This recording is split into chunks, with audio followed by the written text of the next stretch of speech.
Hi, my name is Shiloh Branigan. I'm the owner of Amarillo Brewing Supply.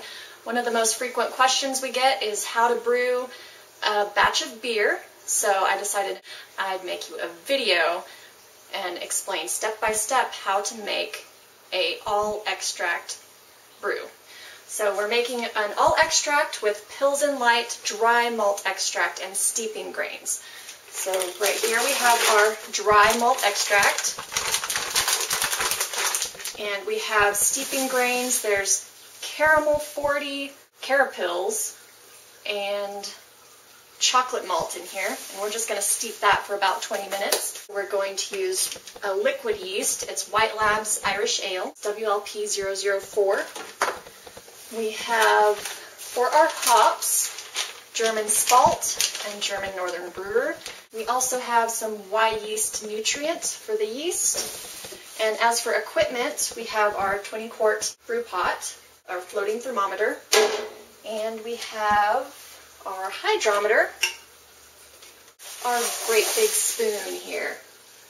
So right now we're just waiting for our brew to get to temperature. When that hits 150, we will get started.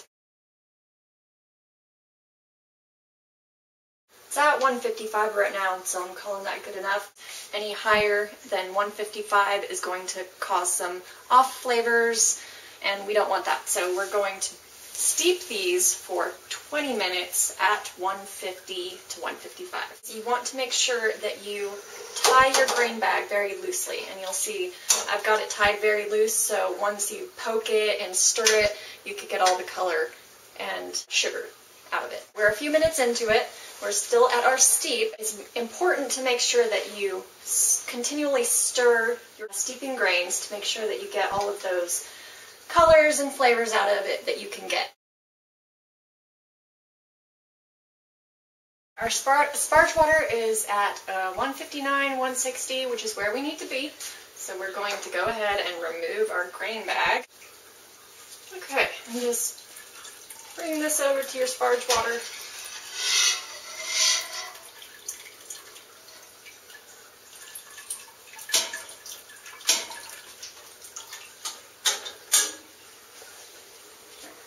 And what the sparging does is it just extracts all of those additional flavors and sugars and color that you missed in the steep. This is just one way of doing the sparge. There are multiple ways of doing it. This is just how we're doing it right now. Be sure to poke it, get all of those flavors and colors out. It's important that you never, ever squeeze the bag. That will get you funny flavors. Squeezing the bag releases tannins, which you don't want in your beer. Gives you a very bitter, like a squeezed tea bag kind of taste, and we don't want that in our beer. And then we're going to add this sparge water to our steep water. Just poke it around for about 5 minutes. We don't have a lot of grains, so we don't have to do this very long. Our 5 minutes is up, so going to remove our grain. This is where people usually want to squeeze their grain bag to get everything they can out of it. Don't do that, because again, it will release tannins that you don't want in your beer. Now we're going to combine our sparge water with our steeping water. Simple as this. And at this point, we can turn on our heat to start our boil for the third step. At this point, temperature is not important. We're just going to get it up to a nice rolling boil. Right now, our steeping water is called wort. Wort is the German name for unfermented beer. We're reaching the beginning of our boil, so we're going to add our dry malt extract. We also have a 60-minute hop. And now I'll quickly explain the hop additions. We're going to have a 60-minute Northern Brewer hop addition. What that means is we're going to put our Northern Brewer hops in at the beginning of the boil. It's a 60-minute boil, so we call this a 60-minute hop. Now the German Spalt is going to go in at 30 minutes, so we call it a 30-minute hop. This means it goes in 30 minutes into the boil. A lot of people get confused because they read the instructions and they see a 60-minute hop edition, a 30-minute hop edition, a 10-minute hop edition. What we're doing is we're counting backwards. So 60 minutes is first, 30 minutes second, 10 minutes third, and so on. And we're going to add our Pilsen dry malt extract. You'll see a lot of clumps form, so just keep stirring. We're going to be stirring pretty much continuously throughout the 60-minute boil to prevent clumps. Now, adding the Pilsen malt to reduce the temperature a little bit, so now we have to wait for the boil to return and we'll start our 60-minute hop addition. We're going to add our 60-minute hop addition, and our 60-minute hop addition is Northern Brewer. Now when you add your hops, you might get a bit of a boil over. Just watch it very carefully.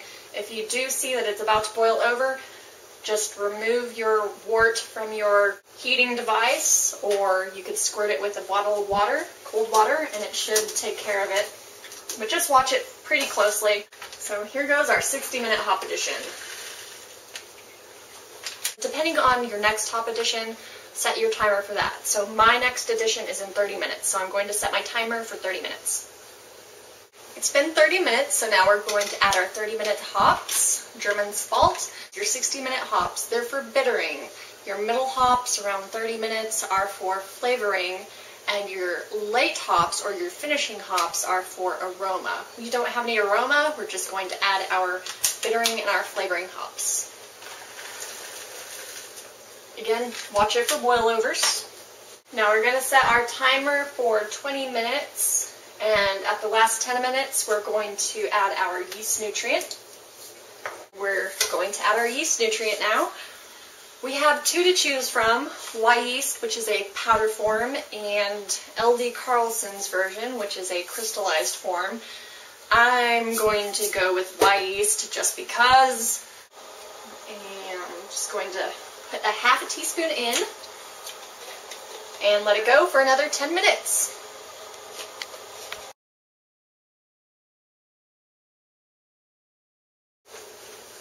We have reached the end of our boil, so I've turned the burner off, and now we're going to cool it down rapidly. Now the reason why we do this is because we need to pitch our yeast at about 65 degrees. Any higher, it will provide banana flavors in your beer, which you don't want. So we're going to cool it down to 65, and we're going to do this by first submerging it in a water bath. We'll later use ice, but we don't want to use the ice right now because it'll just melt, it'll be pointless. Normally we would use a wort chiller for this step. It's just a copper tubing that you siphon water through and it cools it rapidly. The reason why you want to cool it rapidly is because we reached a range of temperature where bacteria thrive. We're going to cool our wort down from boiling point to 65 degrees in order to minimize exposure to wild yeasts and bacteria. From this point on, you're going to have to make sure that anything that touches your wort is sanitized. So we're going to be using Star San for anything that touches our wort, thermometer, spoon, pot, whatever touches your wort. You have to sanitize it.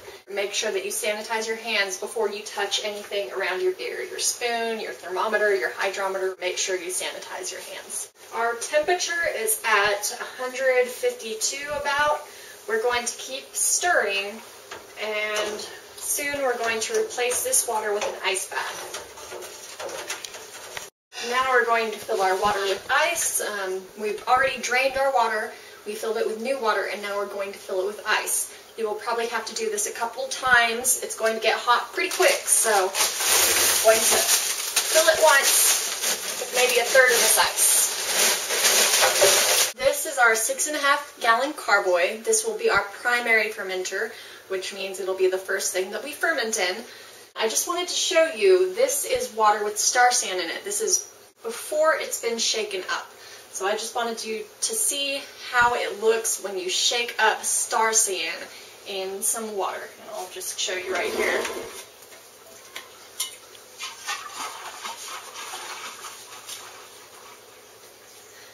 As you can see, with just a little shake, there's a lot of foam. Do not fear this foam. It turns into a yeast nutrient. You do want to get all the remaining liquid out, but as for the foam, you don't have to worry about it. You can leave it. The sanitizer that I drained earlier, we saved it in our bottling bucket, and we're going to use this to sanitize everything that touches our beer. So we have the auto siphon right here. This is going to transfer our beer into our primary fermenter. Make sure that all the sanitizer gets pumped through it. Wash the outside. Make sure that the sanitizer touches every single surface. Make sure that your hose does not stay in your sanitizer for more than 15 minutes. Our wort is now at 65 degrees, so we're going to go ahead and transfer it from our kettle to our primary fermenter. And the reason I'm using an auto siphon is just so I can leave the extra hop residue and grain particulates in the kettle.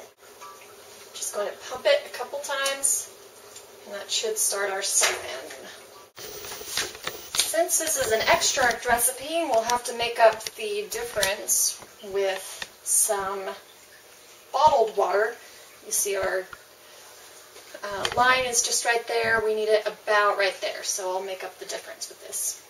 One of the most frequent questions we get is whether to use bottled water or tap water. There's really no specific answer, but we find that using half and half is usually good for Amarillo water. You're going to need to check your specific water for minerals, pH, and so on.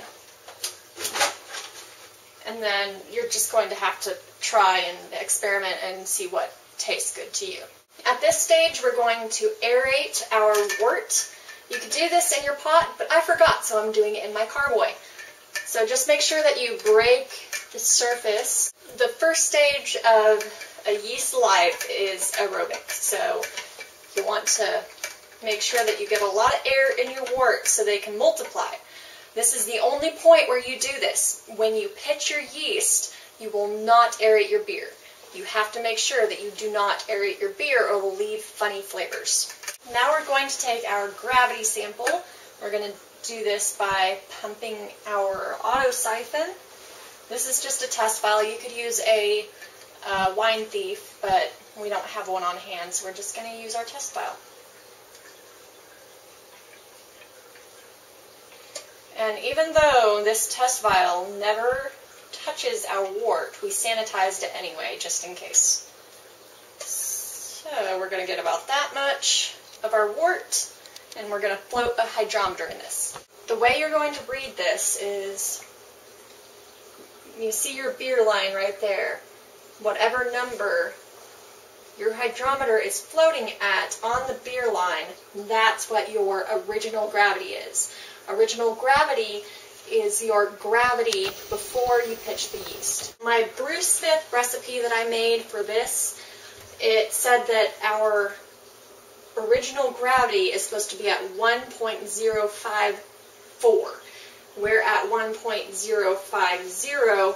We're going to call that good enough. It just means that we may have added a little bit too much water, but it's close. 18 hours ago, we made a yeast starter. This consists of a little bit of dry malt extract, and we dumped our White Labs yeast in here. So all this does is make sure that we have all of the usable yeast that we can get, and it will be more active when we dump it in our mash. So now we're going to add our yeast. Again, this is White Lab 004 Irish Ale, and our wort is under 65 degrees. So remember, do not pitch your yeast over 65 degrees. 70 at the most. We're just going to pour this in. We're not going to stir or anything. We're just going to pour it.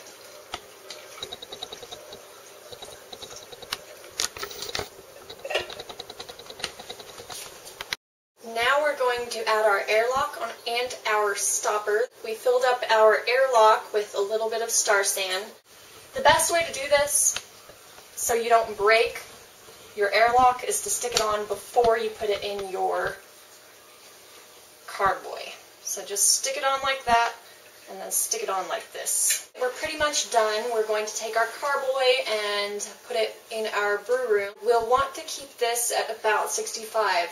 70 is okay as long as you don't have high or low temperature swings. That is more detrimental to your beer than high temperatures or low temperatures.